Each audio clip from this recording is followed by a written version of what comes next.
Hello, my name is Tony Beers, and this is Movie Grades. And just like the movies, we play out our last scene.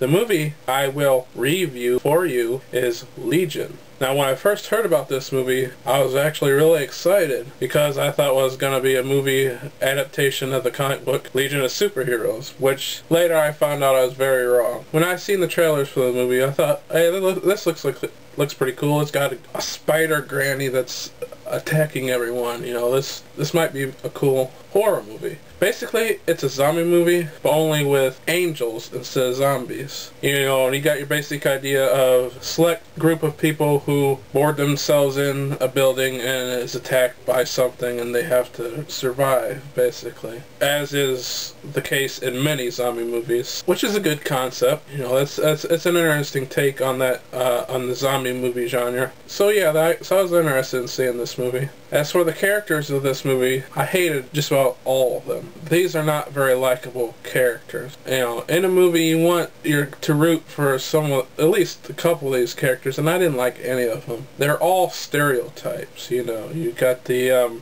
good old country boy who's just trying to do the right thing. You have the rich, snooty couple with their very bratty little girl who's, you know, they're complaining about everything. You know, they want everything done right now. You know, chop, chop, chop, let's get it done. Very stereotypical rich white people. You got the street thug, you know, that comes in and he's, oh, I'm real tough and macho, and I got a gun, and I'm gonna show these people how to kill them some angels. You know, it comes in, and I'm streetwise. Then you got the other black character who is the wise old black man who's like, who's the only person with any sense in the movie. You know, he's like the chef type in South Park. You know, he's the black guy that dispenses wisdom. You know, my daddy always told me that this would happen, and I needed to study my Bible and blah blah blah blah. And then you have the trailer trash slutty waitress, which I just hated her character in the movie. Maybe because, you know, I worked in restaurants before and I know this type of person. So basically, all the characters in this movie aren't characters, they're types, you know. None of them have any real background to speak of, and it's hard to relate to these people because they're caricatures of characters. They're not real characters. Like I said, they're just types of people. So that's one thing I really hated about this movie, is that these aren't real people, you know. And I really had a hard time rooting for them. None of them are likable at all. You got your main protagonist, which is the angel Michael, who he's somewhat likable. And then you got the main people that he's protecting, which is trailer trash diner waitress, she's just plain slut, you know, in my opinion. He's protecting her because her baby is the savior of mankind or whatever. I don't like her at all. I don't like I said, I don't like any characters in this movie. Angel Michael is somewhat likable, and the Charles Dunk character of the black cook, those are the only two characters, and possibly the villain himself, I don't really see him as a villain. I don't know, but the villain, Gabriel, I actually kind of sided with him on most of this on this movie, because I wanted him to see him kill these people, because I didn't like any of them. I related to his character more because he's a guy just trying to do his job. He's just trying to do what he's told, what he thinks is right, you know, and he's portrayed as the villain. I also don't like, you know, the good old Southern boy. I forget his character's name, but he's supposed to be the main sympathizing male character. He's supposed to protect this child. At the end, he becomes his protector. I didn't like him at all.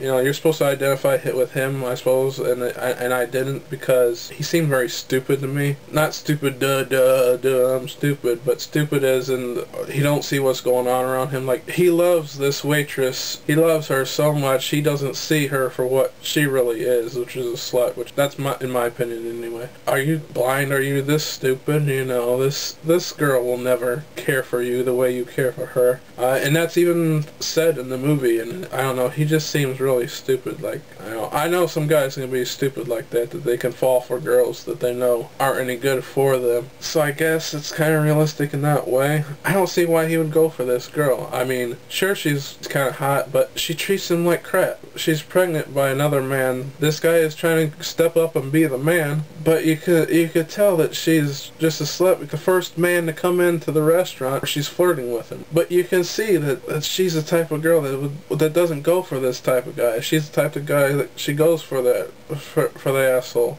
She actually ends up with the guy at the end, but I don't see his attraction to her at all. Two of these women in this movie are just plain sluts. There's the bratty rich white girl daughter. As soon as she sees Tyrese Gibson, the streetwise ghetto type, as soon as she sees him, she wants to jump his bones. And then also the like I said, the waitress. Why I call her a slut is she immediately, as soon as she sees him, starts flirting with him as well, even when she's pregnant. One thing I didn't like about these characters is that this angel Michael comes to them after they've just been attacked by the spider granny. He offers to help them. He has a ton of guns in his stolen police car. They automatically do whatever he says. I mean, at first they didn't know if they should trust him. To check to see if he's good or not, they look at his teeth, you know, because the spider granny had sharp pointy teeth, and he doesn't have these teeth. Almost automatically just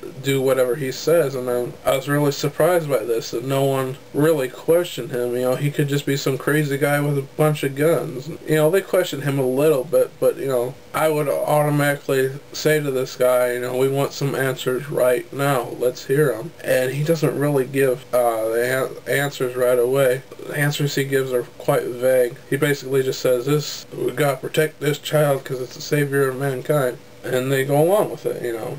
They question it a little bit, but mostly they just go along with it.